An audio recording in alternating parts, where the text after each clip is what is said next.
នេះទីមួយដំណើរថាបរិសុទ្ធចំណាស់ជនជាតិចិនម្នាក់មានថោពីរធ្វើអំពីដីឥដ្ឋដែលគាត់ប្រើសម្រាប់រែកទឹកជារៀងរាល់ថ្ងៃ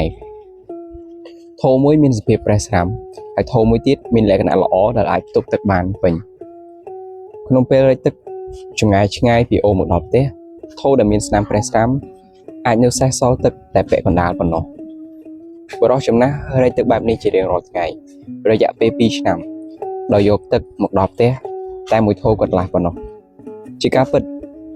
ថោល្អមានមោទនភាពចំពោះសមិទ្ធផលរបស់ខ្លួនប៉ុន្តែថោប្រេះស្រាំមានការខ្មាស់អៀនចំពោះភាពមិនល្អឥតខ្ចោះរបស់ខ្លួនហើយមានអារម្មណ៍ថាអាណិតអាសូរខ្លួនឯងដែលអាចយកទឹកបានតែពេលកណ្ដាលបន្ទាប់ពីរយៈពេល2ឆ្នាំនេះថោប្រេះស្រាំចាត់ទុកថាជាការបរាជ័យដ៏ជូរចត់របស់ខ្លួនហើយបាននិយាយទៅកាន់បរិសុទ្ធចំណាស់ថាខ្ញុំមានការអៀនខ្មាស់ដោយហេតុថាស្នាមប្រេះផ្នែកខាងរបស់ខ្ញុំធ្វើឲ្យទឹកជ្រាបចេញពេលធ្វើដំណើរត្រឡប់មកផ្ទះវិញបរិសុទ្ធចំណាស់ញញឹមរួចនិយាយថាតើឯងបានសង្កេតឃើញទេថាមានផ្កានៅតាមដងផ្លូវផ្នែកខាងឯងប៉ុន្តែគ្មានផ្កាទេ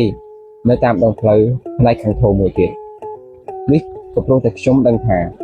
ធោឯងមានស្នាមប្រេះដូច្នេះខ្ញុំព្រោះពូជផ្កានៅតាមដងផ្លូវផ្នែកខាងធោឯងហើយជារៀងរាល់ថ្ងៃដល់ពេលដែលខ្ញុំរែកទឹកត្រឡប់មកផ្ទះវិញថោឯងបានស្រោចទឹកលើផ្កាទាំងអស់នោះជារៀងរាល់ថ្ងៃរយៈពេល2ឆ្នាំនេះខ្ញុំបានបេះផ្កាដ៏ស្រស់ស្អាតទាំងនោះមកតែងលម្អលើតុបើគ្មានថោស្នាមប្រេះដូចជាឯងទេក៏គ្មានភាពស្រស់ស្អាតដើម្បីលម្អផ្ទះនោះទេ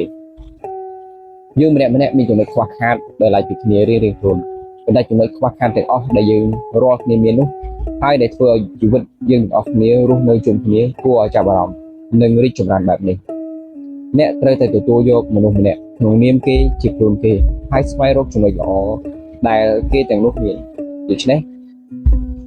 ជូនចំពោះមិត្តភ័ក្តិជាថោប្រេះស្រាំទាំងឡាយសូមសំណាងល្អហើយកុំភ្លេចស្រង់ក្លិនផ្កានៅតាមដងផ្លូវដែលអ្នកធ្វើដំណើរផង